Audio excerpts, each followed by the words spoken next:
tardes. Aquí nos encontramos Andrés Builes, Emanuel Osorno y mi persona Sebastián Sánchez.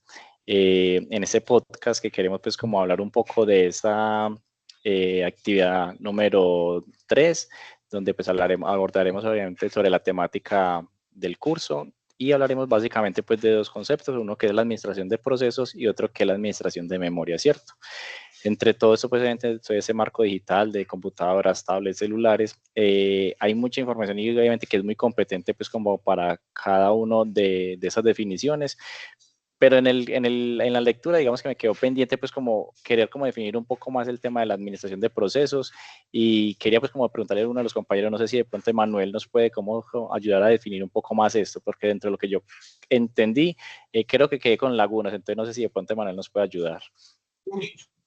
Claro, Sebastián, de acuerdo a lo que yo entiendo, la administración de procesos es algo utilizado hoy en día debido a la necesidad de saber qué procesos están en ejecución ahora mismo y el estado de cada uno de ellos. Recordemos que, por ejemplo, con la primera computadora solo se generaba o solamente se ejecutaba un proceso a la vez, pero con la evolución de la tecnología, las computadoras pueden manejar múltiples programas, múltiples procesos, múltiples hilos de ejecución simultáneamente.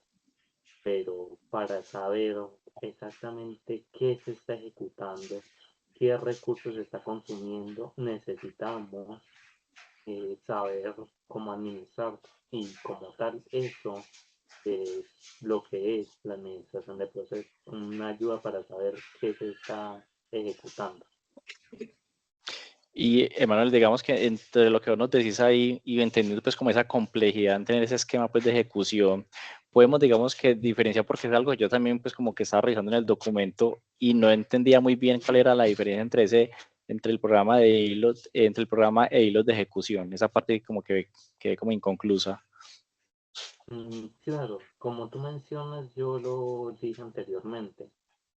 Un programa es un conjunto de procesos de instrucciones que se ejecutan simultáneamente. Por ejemplo, Google Chrome es un programa. El sistema operativo hasta cierto punto es un programa. Mientras que los hilos de ejecución son el orden en que se ejecutan dichas instrucciones, o sea, dichos procesos.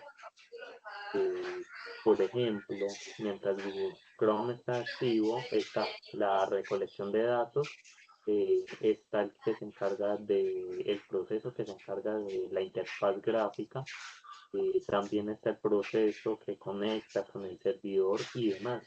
Entonces, los hilos de ejecución son los que determinan en qué orden se está ejecutando cada proceso y qué tan avanzado está cada proceso.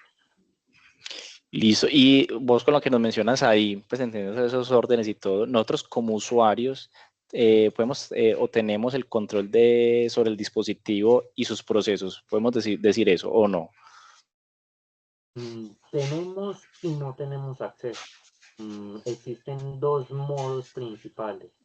El modo usuario, que es el que controlamos completamente, y el modo seguro, modo protegido o modo kernel, eh, que es como tal las instrucciones detrás que nosotros no podemos manipular. Por ejemplo, el modo kernel es el que se encarga de cargar el sistema operativo ni de iniciar el computador, es el que bloquea automáticamente aplicaciones dañinas, es el que reconoce o bloquea los dispositivos conectados en los puertos de entrada o salida y demás. Y el modo usuario es como cuando nosotros abrimos aplicaciones, las cerramos, eh, generamos procesos dentro de las mismas y demás, pero como tal no podemos manipularlos. O sea, el modo usuario son todos los datos o modificaciones que nosotros hacemos dentro de un pequeño espacio cerrado. El modo sistema es el exterior que se encarga de organizar todo y controlar todo. Y entre todo eso que nos dices, digamos que yo entiendo que obviamente hay unas etapas y que que logré pues como entender sobre 3 etapas trascendentales del ciclo de un proceso. ¿Vos nos puedes decir cuáles son las 3 etapas trascendentales? Sí, serían la entrada o el inicio del proceso, que es donde recoge la información, la saca del lugar de almacenamiento para mandarla a la memoria, a la CPU, y de ahí pasa a la siguiente, que sería la ejecución. Como tal, empieza a seguir las instrucciones del proceso. Y por último, la finalización o terminación del debido proceso, que es cuando termina debidamente el proceso como tal. Por ejemplo, cuando le damos guardar un archivo, él empieza a recoger todos los datos, empieza a generar un archivo guardando dichos datos y le saca al usuario un mensaje diciendo que se guardó o que no se guardó. Perfecto con esa última parte y bacano pues que la abordamos.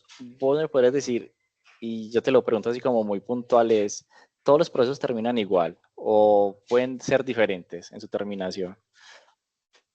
Son diferentes. Y es justamente lo que mencionaba con el ejemplo. Por ejemplo, al guardar un archivo, generalmente se guarda y esa sería la salida normal. Sin embargo, si ocurre algún error, el proceso termina de otra forma y sería el proceso finalizado por un error. Y saca algún mensaje de alerta diciendo que el proceso finalizó, que hubo algún error o algo.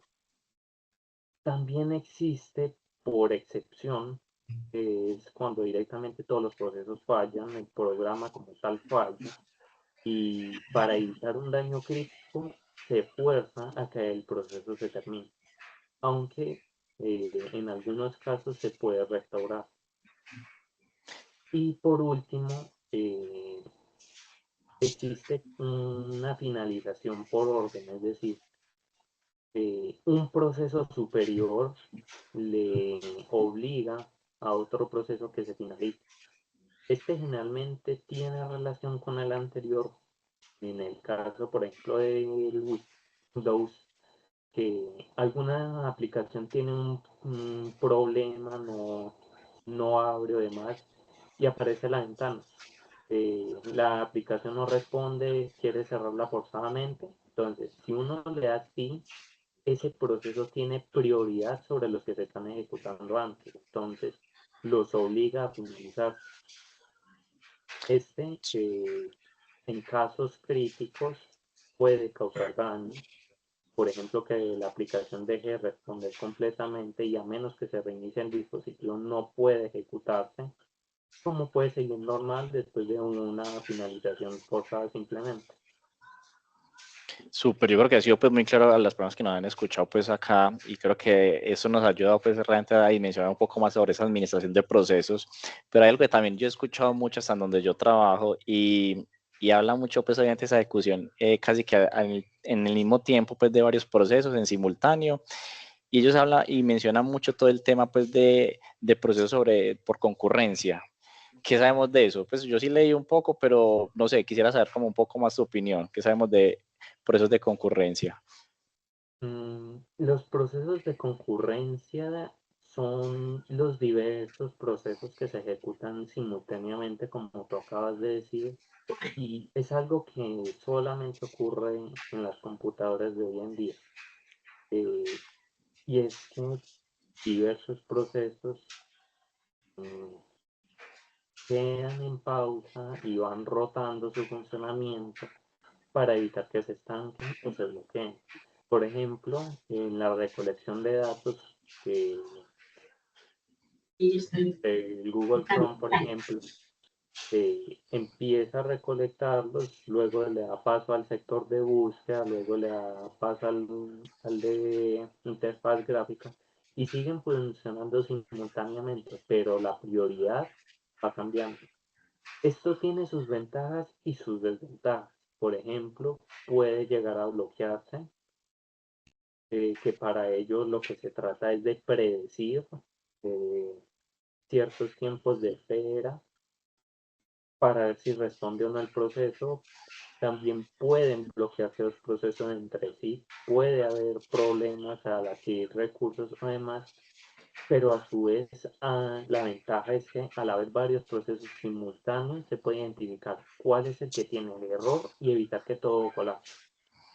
No, yo creo que excelente pues las definiciones de cada uno de esos y creo que, como le digo, lo que nos han escuchado, creo que ya dimensiona pues mucho más todo el tema de administración de procesos. Ahora bien, dentro de también de esta misma temática, no solamente pues se habló de administración de procesos, sino también administración de memoria y considero pues que creo que va muy ligados hoy en día pues de la mano y de lo que también estudié, sí quisiera pues como entender un poco más de esa administración de memoria, lo que es, y yo creo que Andrés sí tuvo pues mucho ese concepto y no sé si de pronto nos puede abordar un poco más de eso.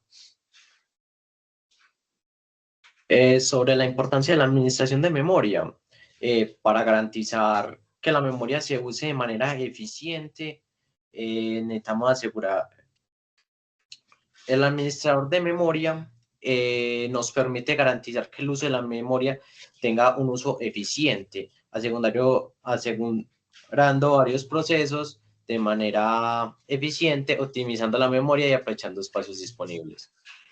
Andrés, y dentro de esa memoria, ¿cuáles son los componentes o aspectos más relevantes de ese funcionamiento?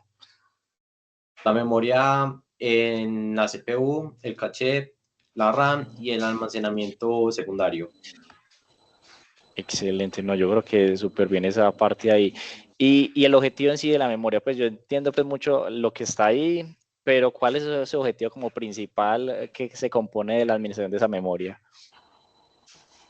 El objetivo principal es aprovechar al máximo todos los recursos del equipo, asignando la memoria asigna varios procesos que lo necesiten y protegerse a ella misma para que no sea usada de forma inadecuada en otros procesos. Andrés, y digamos que ya hoy en día yo conozco y hasta físicamente las he visto, pues todo el tema pues del disco y todo eso, disco duro, todo, que es la memoria virtual. Pues es así, cero, no sé nada de qué es memoria virtual. Es una técnica que nos permite utilizar la memoria física existente moviendo los datos que necesitemos entre la RAM y el disco. Ah, ok, listo, perfecto. No, yo creo que esa parte ya súper entendida. Y por ahí, no sé, me preguntaban también y no supe cómo responder, como que qué función cumple el SWAT dentro de la memoria. Permite mover procesos inactivos al disco duro para liberar espacio en la RAM y de ese modo los procesos activos pueden ejecutarse mejor. Perfecto. No, muchachos, yo considero pues que este espacio ha sido muy ganador. De mi parte, pues creo que he entendido pues mucho en cada uno pues de esos conceptos. Considero obviamente, y vuelvo a repetir, pues, la importancia que tienen estos dos y que obviamente pues llevan de la mano en cada uno de sus procesos, ¿cierto?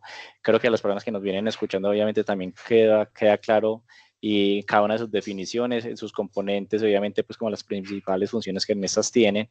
Y nada, muchas gracias a ustedes pues obviamente por participar acá y al profe obviamente por permitirnos pues este espacio.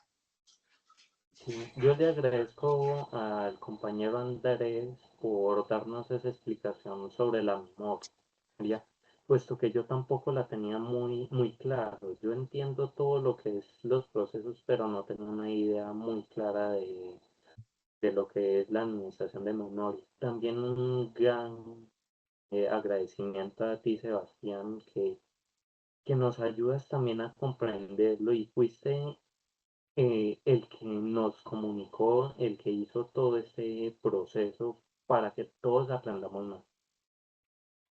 Muchas gracias, André, muchas gracias también, Emanuel, muchas gracias. Igualmente, muchas gracias. Listo, muchachos, entonces concluimos el espacio y aquí ya podemos finalizar.